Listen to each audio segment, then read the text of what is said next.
Lucas 16, e em reverência à leitura da palavra de Deus, eu convido os irmãos para colocarem-se de pé. Nós vamos ler nos versículos número 19 até o versículo 31. Diz assim a palavra de Deus: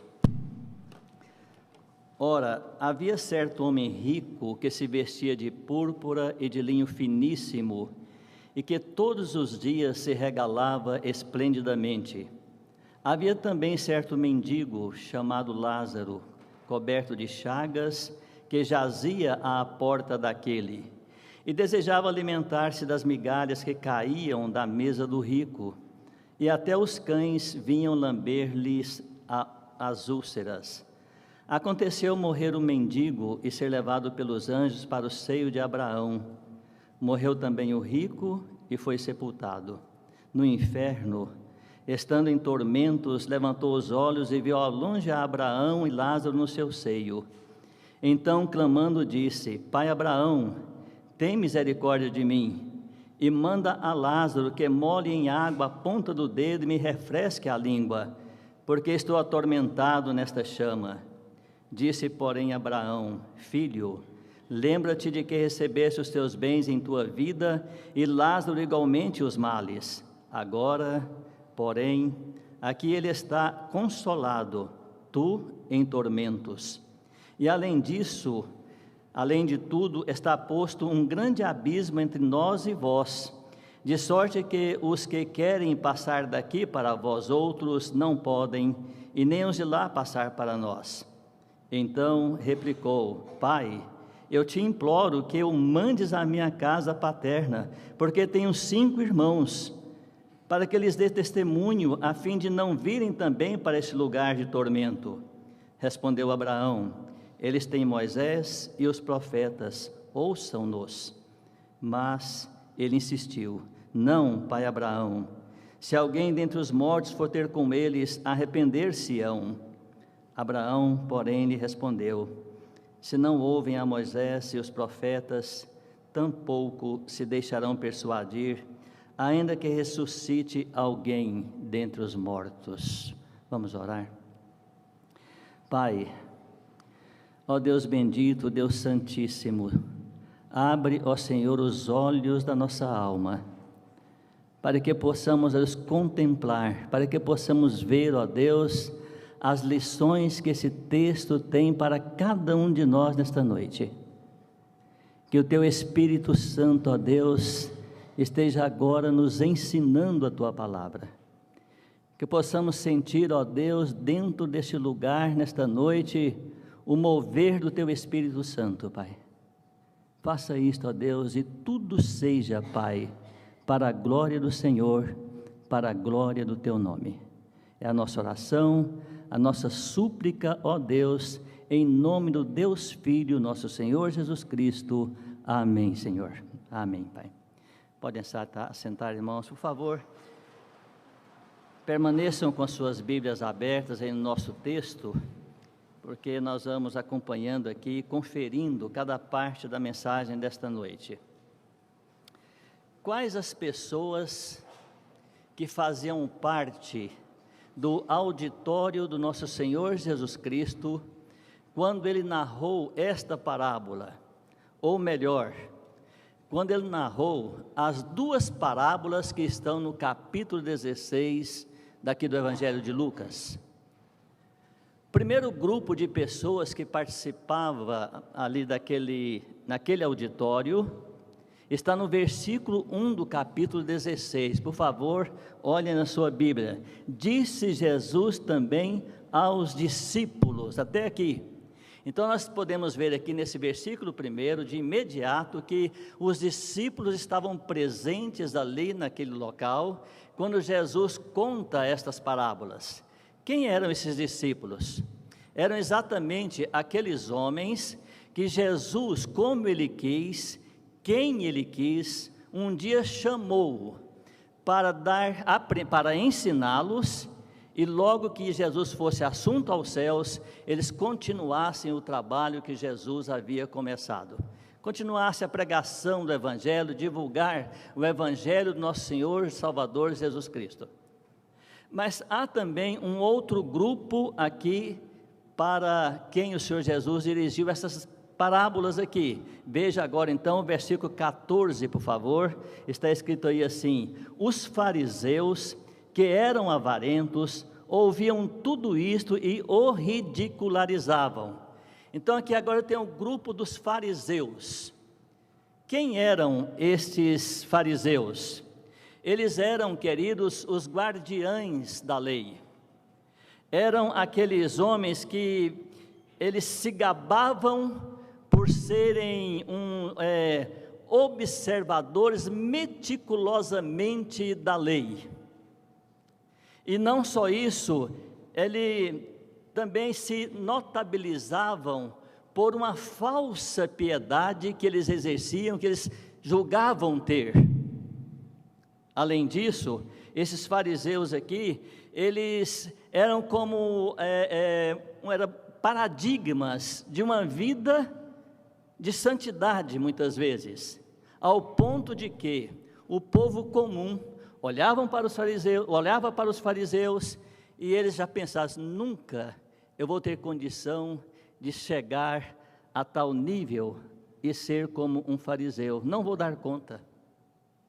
O povo comum olhava para os fariseus, a maneira como eles viviam, como eles agiam, e eles chegavam mesmo a pensar que nunca iam alcançar ou ter tal virtude como aqueles homens tinham, como aqueles homens possuíam. Eles eram verdadeiros paradigmas para todos que estavam em volta dele, e assim eles viviam, paradigmas da virtude. Agora, Jesus, vendo tudo aquilo, conhecendo aqueles homens, sabendo o que se passava no coração daqueles homens, Jesus sabendo que aqueles homens se preocupavam apenas com o exterior, e pouco ou nada com o seu interior, Jesus então agora chama a atenção daqueles homens, e aparece Jesus e faz àqueles homens algumas acusações. E dentre essas acusações eu quero citar aqui algumas. Jesus disse que os acusou de que eles só interessavam por eles mesmos e por sua própria justiça. Eles não tinham interesse nenhum pelos outros que estavam em volta dele, mas sim interesse por si próprio. Por favor, aí em Lucas mesmo, só se passar a folha um pouquinho, no capítulo 18, olha o que Jesus fala desses homens, nos versículos de número 9, 10 e 11, capítulo 18, diz assim: propôs também esta parábola a alguns que confiavam em si mesmos, por se considerarem justos, e desprezavam os outros.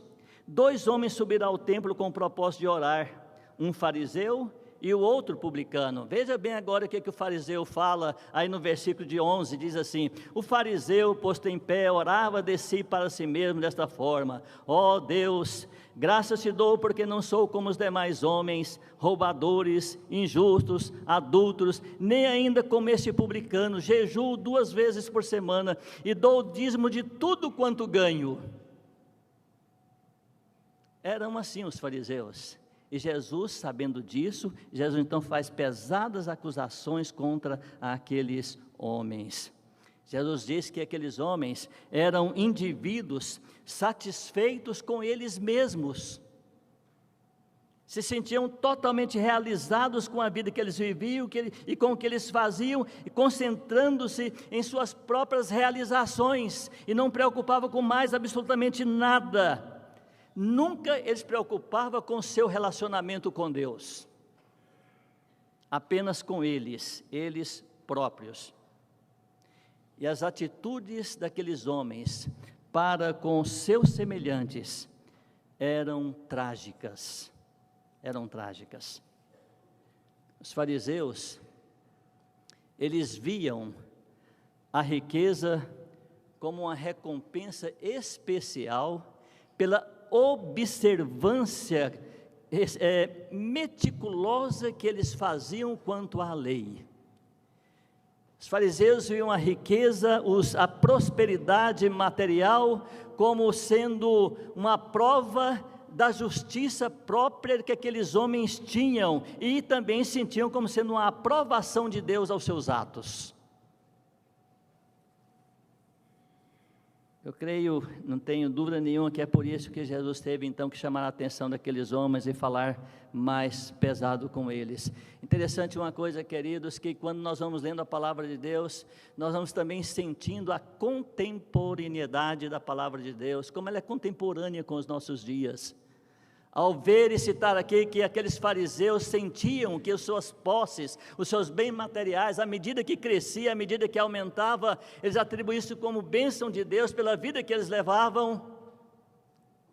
Nós vemos muita semelhança com os nossos dias também. Quantas teologias nós vemos por aí atribuindo a mesma coisa? Crentes que prosperam materialmente, crentes que a sua fortuna, a sua riqueza só aumenta. É um homem abençoado. Deixa eu falar uma coisa aqui para os irmãos, para todos que estão aqui nesta noite. Eu não tenho dúvida nenhuma, de que Deus abençoa sim os seus filhos com os bens materiais. Não há dúvida disto. Mas nós temos que deixar bem claro aqui que nem sempre isto é prova de bênçãos, porque muitas vezes, muitos prosperam adquirindo bens de uma maneira ilegal.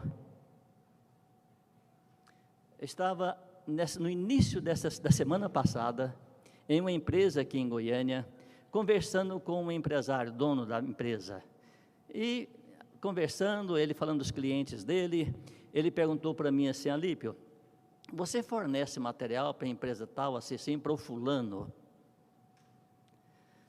Eu falei: já forneci, hoje não forneço mais. Só que esse cidadão de quem ele falava, esse dono de empresa, tudo, é membro de uma igreja evangélica aqui em Goiânia. Membro de uma igreja evangélica aqui de Goiânia. Depois que ele me fez essa pergunta, eu respondi: olha, não forneço mais. Ele falou para mim assim: Alípio, você já percebeu como que aquela pessoa tem prazer, ele sente bem em passar a gente para trás? Quando eu olho para o patrimônio que esse homem tem, esse crente tem, patrimônio que aos olhos do mundo invejável, podre de rico, não sei o que ele quer mais fazer com dinheiro. Quando eu vejo e ouço isso, eu não posso ver aquilo ali como bênçãos, querido, pela maneira como ele adquire tudo aquilo ali. Veja no capítulo 16 do nosso texto, por favor, o que diz a palavra de Deus aí também quanto a isso, no versículo de número 9, por favor, capítulo 16, versículo 9, diz assim: e eu vos recomendo, das riquezas de origem iníquas, fazei amigos. Riquezas de origem iníquas. E muitas vezes, irmãos, dentro da igreja de Deus, há pessoas que estão tendo sim essas riquezas de origem iníqua, e eu não posso afirmar, como os fariseus viam, que a prosperidade material é sinônimo de bênção, é sinal de bênção.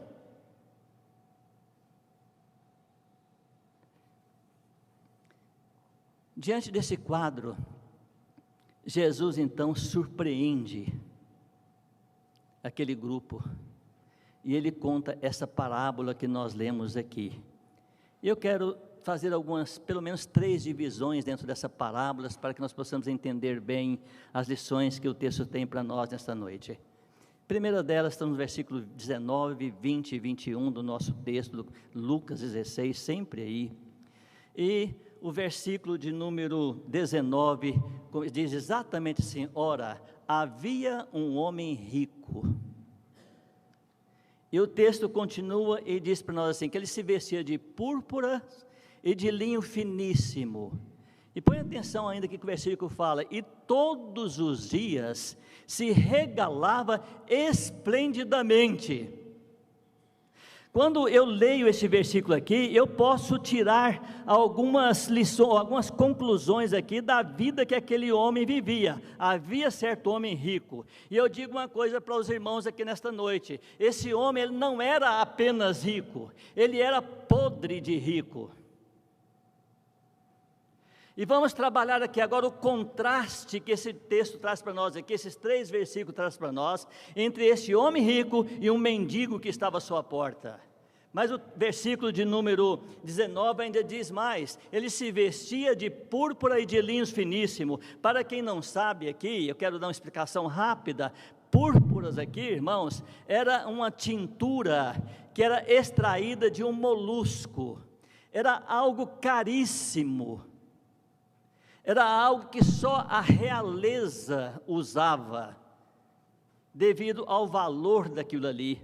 Mas o versículo fala assim, olha, ele se vestia de púrpuras, e continua, e de linho finíssimo. Esse linho finíssimo que a palavra de Deus traz aqui, são as roupas internas que aquele homem rico usava. Ele era um homem ostentoso, ele gostava de aparecer, ele era aquele homem que fazia questão de que todos em volta dele soubessem e tivessem certeza de que ele era rico. Fazer questão disso aí. E o texto fala para nós nesse versículo, todos os dias, presta atenção nisso, irmãos, todos os dias se regalava esplendidamente. Eu fico pensando numa coisa aqui, irmãos, participar de certas reuniões sociais, você ir em certas festas, aniversário, você vai no final de semana, você vai numa sexta, vai no sábado, mas pense você ir todos os dias, é cansativo, enjoa. Mas esse homem aqui, todos os dias, o texto fala, ele se regalava esplendidamente. Eles gostavam de esnobar. E é isso que ele fazia. Todos tinham que saber que ele era um homem rico. Aí vem o versículo 20 e 21, que diz assim, havia também, que coisa, né? Havia também um mendigo chamado Lázaro. E o texto fala para nós que esse mendigo aqui, chamado Lázaro, ele estava coberto de chagas e jazia à porta daquele rico. Outra versão fala para nós que alguém levava e colocava aquele mendigo à porta do rico, porque ele não podia se locomover, não tinha como ele andar. E aí o versículo de número 22 diz para nós assim, olha, ele desejava alimentar-se das migalhas que caía da mesa daquele, ou seja, da mesa do rico. E como se não bastasse, o versículo termina dizendo assim, os cães vinham lamber-lhe as feridas, as chagas. O rico vestia-se de púrpura, cobria-se de púrpura e de linho finíssimo. O mendigo cobria-se de chagas. Olha o contraste. Olha como era a vida daqueles dois ali.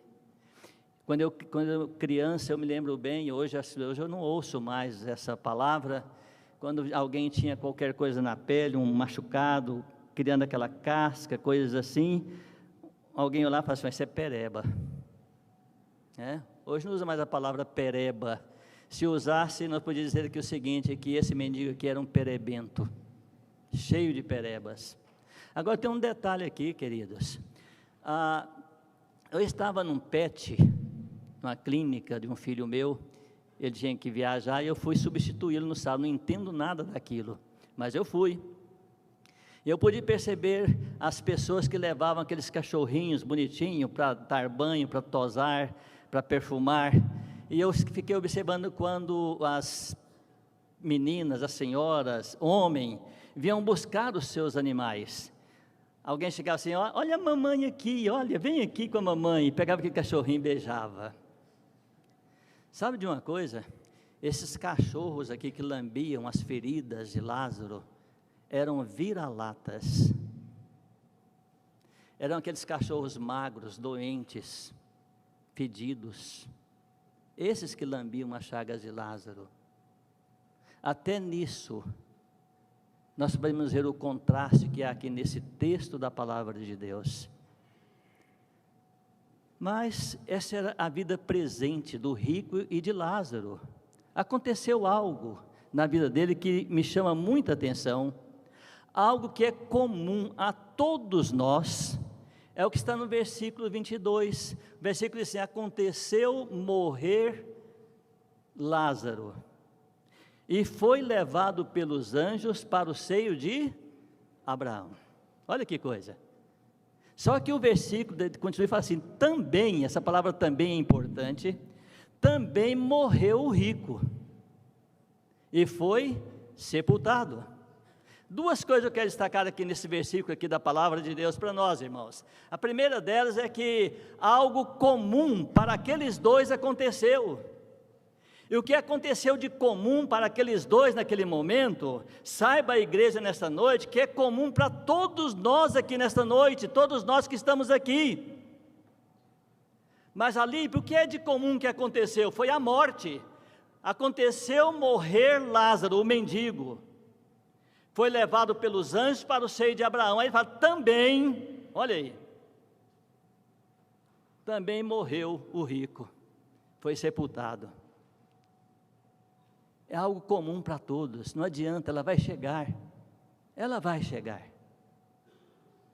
Eu me lembro um dia que eu estava pregando num velório, culto fúnebre, capela cheia de gente ali, e em determinado momento da mensagem, eu chamei a atenção de todos que estavam ali, que tinha muitas pessoas precisando do Evangelho.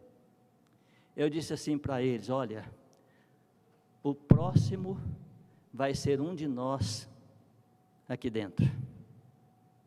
O próximo. Eu não sei quem vai ser esse, Deus sabe. Por que eu falei isso? Porque a morte é comum para todos. A morte não está olhando e nem está procurando de maneira nenhuma, meus queridos, raça, cor, posição social, se é rico ou se é pobre, se é culto ou inculto, se é douto ou indouto. A morte não procura nada disso, ela chega, ela vem e ela apanha. Mas há outro detalhe aqui nesse versículo, fala assim, olha, morreu Lázaro, o mendigo, e ele foi levado pelos anjos para o seio de Abraão. O rico morreu e foi sepultado. Parece-me que aqui teve velório para um e não teve velório para o outro. Ou se teve velório para o mendigo, foi um velório tão acanhado, um velório tão apagado, que não tem razão, não tem sentido de falar dele. Por outro lado, eu penso o seguinte, queridos, que o velório daquele rico deve ser um senhor velório. Deve ter sido um senhor velório. O caixão deve ter sido aquele de maior luxo possível, se é que teve caixão. Tudo com ostentação foi o que aconteceu ali, naquele momento. Agora, e Lázaro, querido, que beleza. Eu fiquei pensando aqui no traslado da alma de Lázaro. Os anjos vêm, pega a alma de Lázaro e traslada, leva exatamente para o céu, para o seio de Abraão. E aqui agora começa um outro contraste, meus queridos, e eu quero trabalhar um pouquinho aqui nesse texto nosso aqui, esses outros contrastes que nós temos aqui. E eu quero primeiro mostrar aqui o que a palavra de Deus está falando para nós sobre Lázaro ainda. Ele foi levado para o seio de Abraão, e temos que destacar duas coisas aqui também importantes, que Lázaro foi levado para o seio de Abraão, não é porque ele era mendigo, não é porque ele era pobre. Interessante que o próprio nome que Jesus deu a esse personagem na sua parábola, Lázaro, significa Deus tem socorrido. Isso mostra para nós que Jesus já estava trabalhando aquela parábola com esses dois personagens, deixando Lázaro com esse nome, porque Deus tinha algo especial para a vida daquele mendigo. Ele morreu, ele foi levado para o seio de Abraão. Agora, faço questão que você olhe aí na sua Bíblia, por favor, o versículo número 23, só como ele começa. Olha que palavra é essa que nós temos aí, diz assim: no inferno, estando em tormento. Está vendo o contraste aqui, queridos? Seio de Abraão, e o outro no inferno. O outro no inferno. E tem mais. O versículo fala assim: no inferno, estando em tormento. Em tormentos. Mas tem que destacar um outro detalhe aqui. Isso não foi porque ele era rico, de maneira nenhuma. A palavra de Deus não condena nenhum de nós por ser rico, de maneira nenhuma. Pelo contrário, a palavra de Deus traz para nós exemplos de homens que serviram ao Senhor, de homens que Deus chamou, que eram riquíssimos. Mas é a maneira como a pessoa usa essa riqueza, a maneira como eu administro, aonde eu administro aquilo que Deus tem colocado nas minhas mãos, para que eu tenho usado isso. É por isso que aquele homem, o lugar dele foi exatamente como a Bíblia está falando para nós, lá no inferno, porque ele era um homem de coração duro, ele era um homem totalmente egoísta, foi um homem que recusou-se a alimentar Lázaro, que estava lá na porta dele. Lázaro tinha desejo de comer das migalhas que caía da mesa dele, e ele não alimentava Lázaro ali na porta dele, coração endurecido, mau uso das riquezas que ele tinha em suas mãos.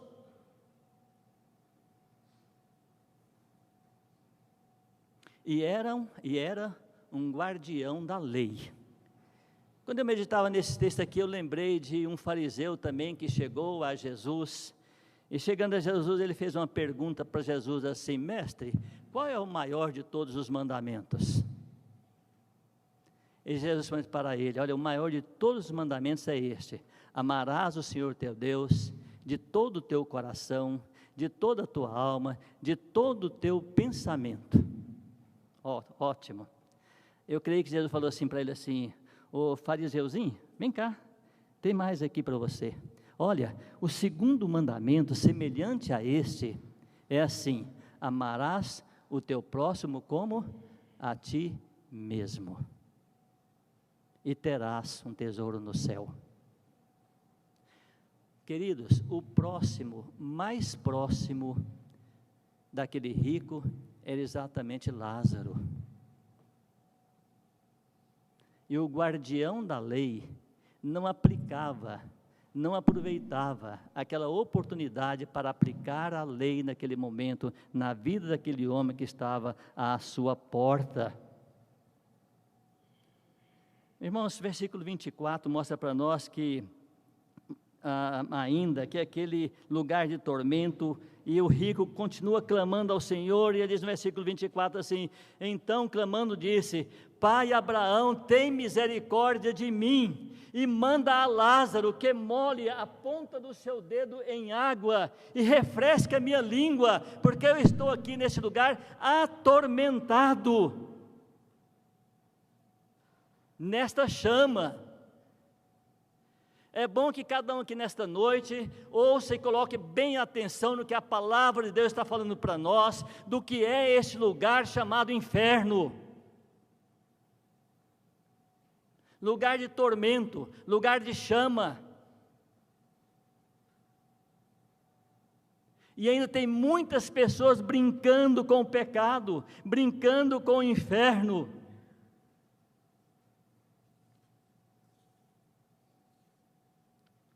Quando nosso Senhor Jesus Cristo nunca brincou com isto.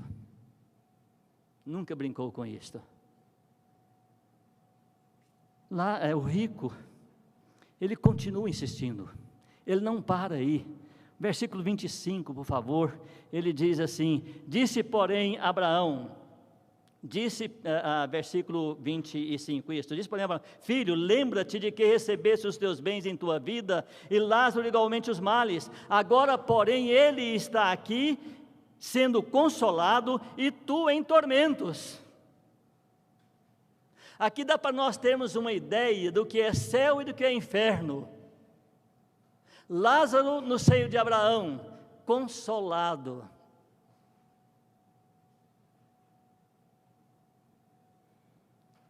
O rico no inferno, em tormentos.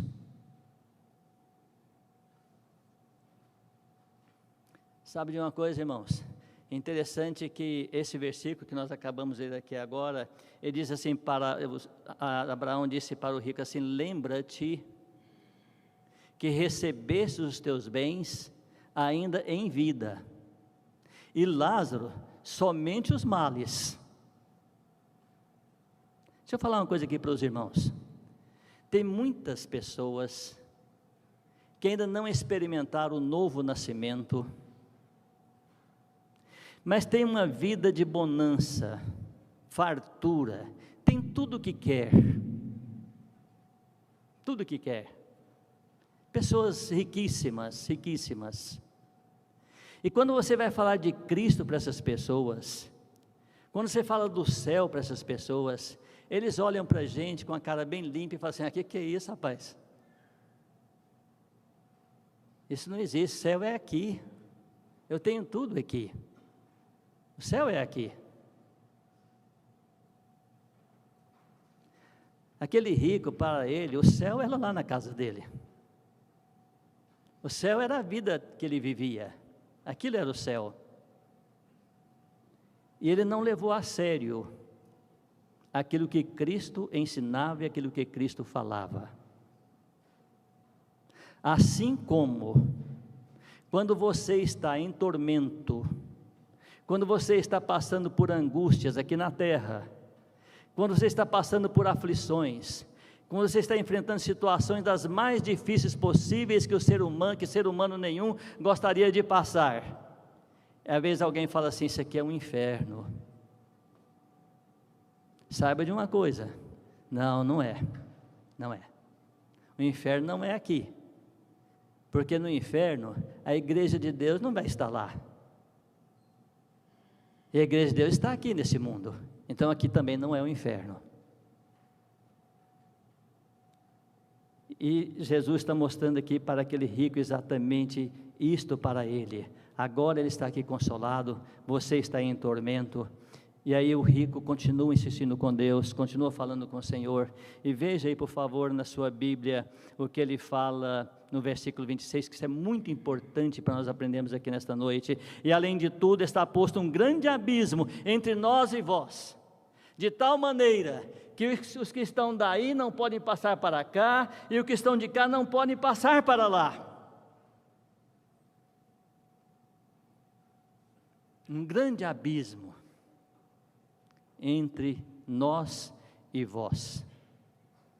Eu acho interessante uma coisa que nós precisamos aprender, irmãos, com essa parábola que Jesus conta aqui.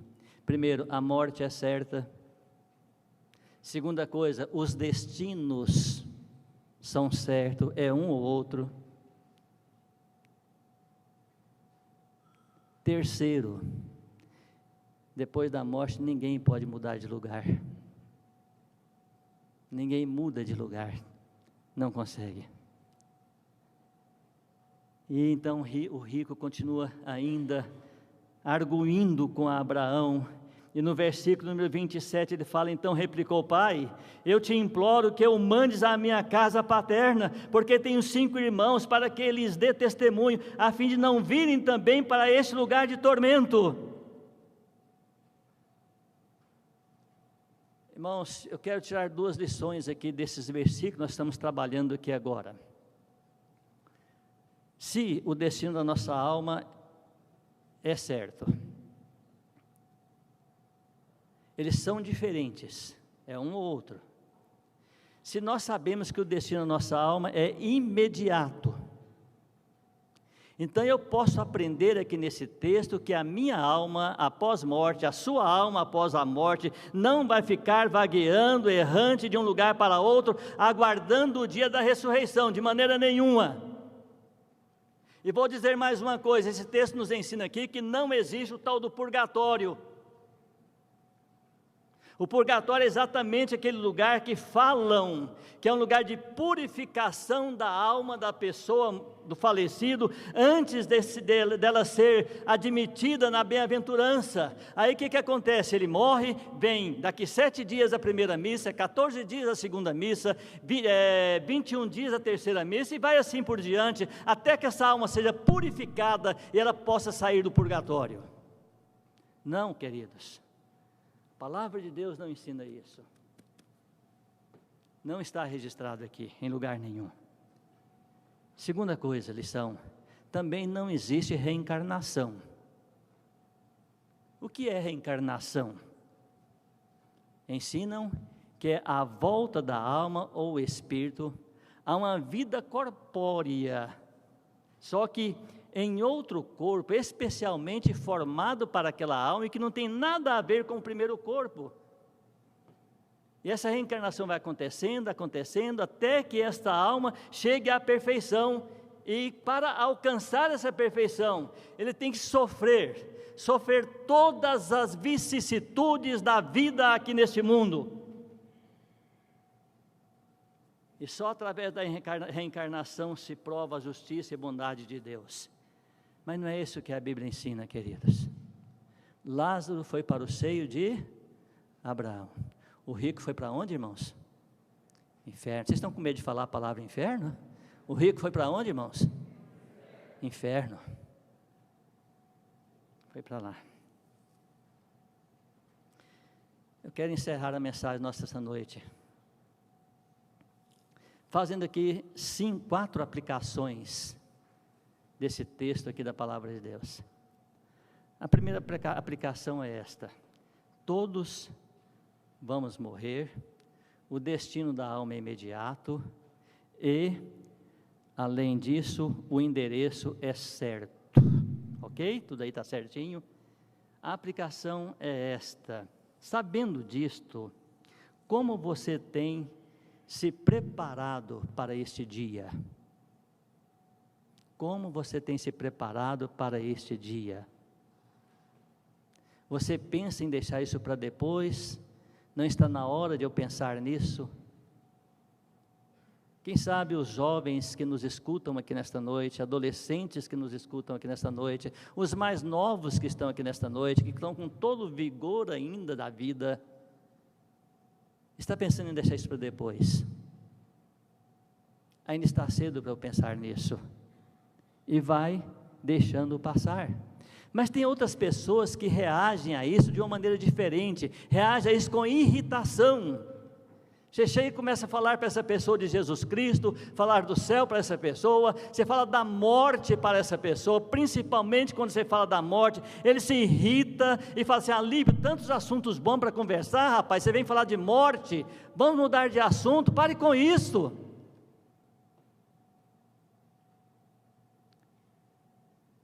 Deixa eu dizer uma coisa para você: a palavra de Deus, a Bíblia Sagrada, não nos autoriza a protelar de maneira nenhuma esta decisão, muito pelo contrário.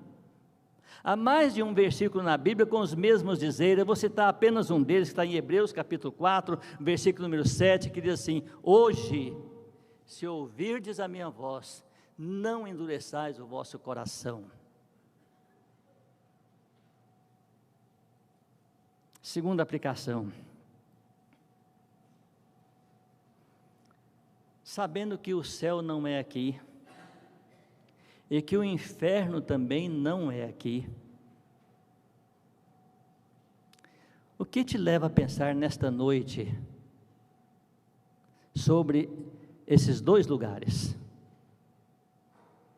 Você quer o seio de Abraão, ou você quer o inferno? Irmãos, na palavra de Deus não existe meio termo. Deus não fica em cima de muro. Deus não tem o plano B. Deus não tem isso, querido. Seja o vosso falar sim, sim ou não, não, porque o que passar disso é de procedência maligna, é céu ou é inferno. E você tem que decidir nesta noite. Terceira aplicação: não há uma segunda chance, queridas. Não há purgatório, não há reencarnação. O que Jesus disse para o rico foi: está posto um grande abismo entre nós e vós.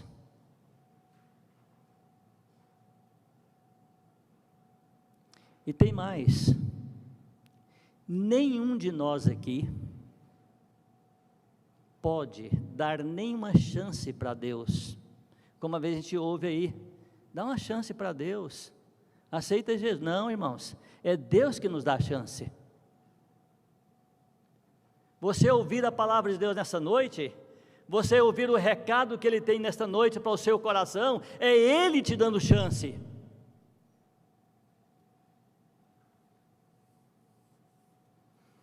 A última aplicação eu quero fazê-la nos versículos número 29 e 31, por favor, olhe na sua Bíblia, 29 e 31, diz assim a palavra de Deus: respondeu Abraão, eles têm Moisés e os profetas, ouçam-nos. Versículo 31, Abraão, porém, lhe respondeu, se não ouvem a Moisés e aos profetas, tampouco se deixarão persuadir, ainda que ressuscite alguém dentre os mortos. Meu querido, o versículo 29 para nós hoje, nós podemos ler assim: não estou jamais, de maneira nenhuma, entendam bem, acrescentando ou querendo acrescentar nada à palavra de Deus, que ai de mim se eu fizer isto. Mas o versículo 29, eu creio que hoje ele é assim: olha, respondeu Abraão, eles têm Moisés e os profetas. Sabe o que nós temos hoje, queridos? Nós temos Moisés, temos os profetas, temos a morte e ressurreição de Jesus Cristo, e temos também os apóstolos que deixaram tudo para nós escrito aqui. E aí eu posso falar para a igreja nesta noite assim: se você não ouve Moisés, se você não ouve os profetas, se você não ouve e crê que Jesus morreu por você, foi sepultado, ao terceiro dia ressuscitou dentre os mortos, se você não crê nos que os discípulos deixaram, os apóstolos deixaram aqui para nós, se você não crê nisso, meu querido, tampouco você vai crer que Deus possa operar um grande milagre na sua frente, para que você possa ver e falar assim: agora eu creio. Porque o que eu e você precisamos crer, meu, que já está aqui. Eu e você não precisamos de mais nada, já está aqui. A pergunta é essa: você crê ou não crê no que está aqui? A decisão é sua, meu querido, a decisão é sua. Curva a sua cabeça e feche seus olhos, vamos orar. Pai, ó Deus bendito, muito obrigado, Senhor. Aceito, ó Deus, a nossa gratidão sincera, gratidão, ó Pai, do profundo do nosso coração, Senhor, pelas exortações, pelos ensinos que a Tua palavra traz, ó Deus, para cada um de nós nesta noite. Ó Pai, que o Teu Espírito Santo possa inquietar cada um de nós nesta noite. Que o Teu Espírito Santo, ó Pai, possa inquietar aqueles que ainda não têm convicção, não têm certeza, ó Pai, da salvação em Cristo Jesus, para que possa tomar essa decisão, Pai, enquanto é tempo. Que cada um possa aproveitar, ó Deus, a grande chance que o Senhor está dando para cada um aqui nesta noite, Pai. E que isso seja feito, que isto aconteça, ó Deus, inteiramente, unicamente, Pai, para a glória do Senhor, para a glória do Teu nome, Pai. Pois assim nós oramos, ó Deus, em nome e nos méritos do Deus Filho, nosso Senhor, nosso Salvador Jesus Cristo. Amém, Senhor. Amém, Pai.